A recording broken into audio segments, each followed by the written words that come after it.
Lapisan dusta di balik legenda kekejaman Gerwani. Soekarno geram, Soeharto mendongeng.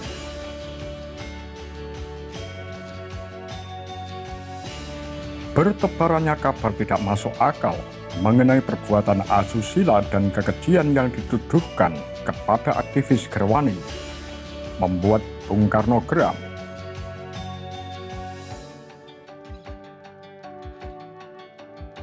Dia berupaya meredam gejolak fitnah lewat siaran radio. Adakah rakyatku sudah begitu bodohnya dan percaya tentang kabar omong kosong yang menyatakan beberapa ratus wanita telah memotong basakar para jenderal dengan sebuah pisau silet?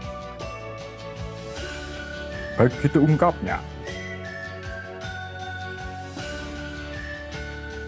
Namun pernyataan Soekarno itu tidak ada hasilnya, pun meski dia berusaha membendung gelombang kekerasan dengan mengumumkan hasil otopsi para jenderal.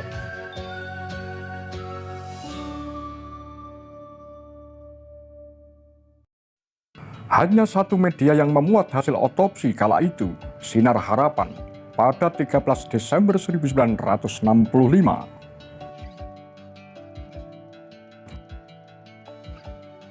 Hasil visum et repertum oleh tim otopsi Rumah Sakit Pusat Angkatan Darat RSPAD Gatot Subroto atas jenazah 7 perwira menunjukkan mereka tewas karena tertembak. Visum menyatakan tak ada luka sayatan pada kelamin para korban. Profesor Dr. Arief Budianto, ahli forensik Universitas Indonesia yang tergabung dalam tim otopsi, membantah sejumlah laporan soal penyiletan alat vital yang diberitakan oleh Berita Yuda dan Angkatan Bersenjata 2 harian di bawah militer.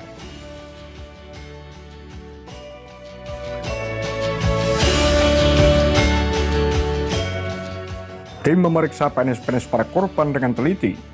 Jangankan terpotong, bahkan luka iris saja sama sekali tidak ada.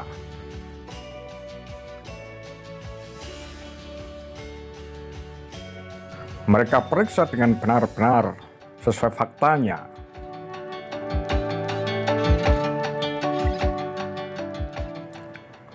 Soal mata yang dicongkel, memang kondisi mayat ada yang bola matanya copot. Tapi itu karena sudah lebih dari 3 hari terendam, bukan karena dicongkel paksa. Tim menyampaikan, pemeriksaan dilakukan dengan seksama, memeriksa tepi mata dan tulang-tulang sekitar kelopak mata. Namun tidak ada satu goresan pun yang ditemukan.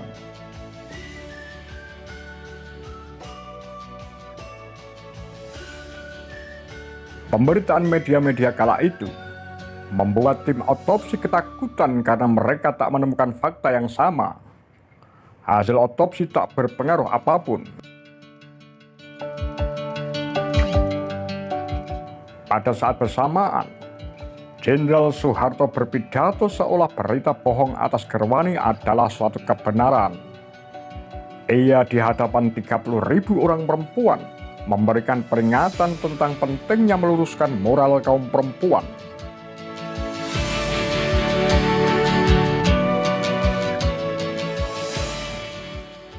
Mereka lah telah meninggalkan kepribadian kita karena mereka telah merusak kepribadian kaum wanita Indonesia. Wanita sebagai ibu memiliki peran khusus dalam mendidik anak-anak. Generasi muda kita harus diselamatkan agar tidak terjerumus ke dalam kerusakan moral kaum kontrarevolusioner. Kata Soeharto seperti dikutip dari Berita Yuda 9 November 1965.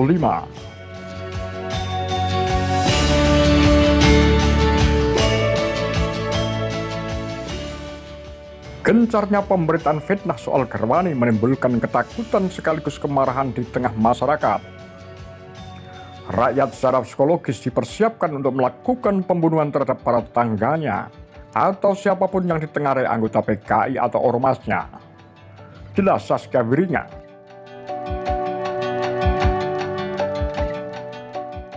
Akibat kemarahan yang dibentuk rangkaian kabar bohong itu, sekitar 0,5 hingga 1 juta orang mati terbunuh di seantero Indonesia.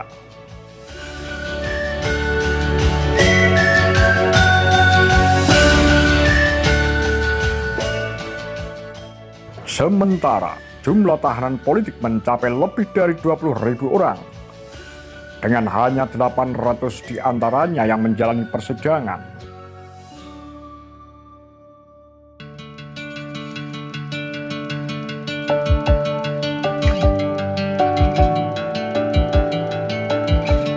Soekarno yang dianggap tak mampu melindungi masanya, kehilangan separuh pengaruh, dan kehancuran PKI serta ormasnya melapangkan jalan Soeharto menuju kekuasaan.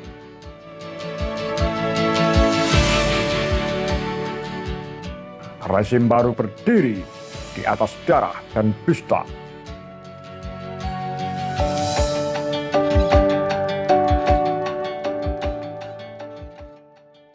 Demikian kura-kura tagar lambe sundel.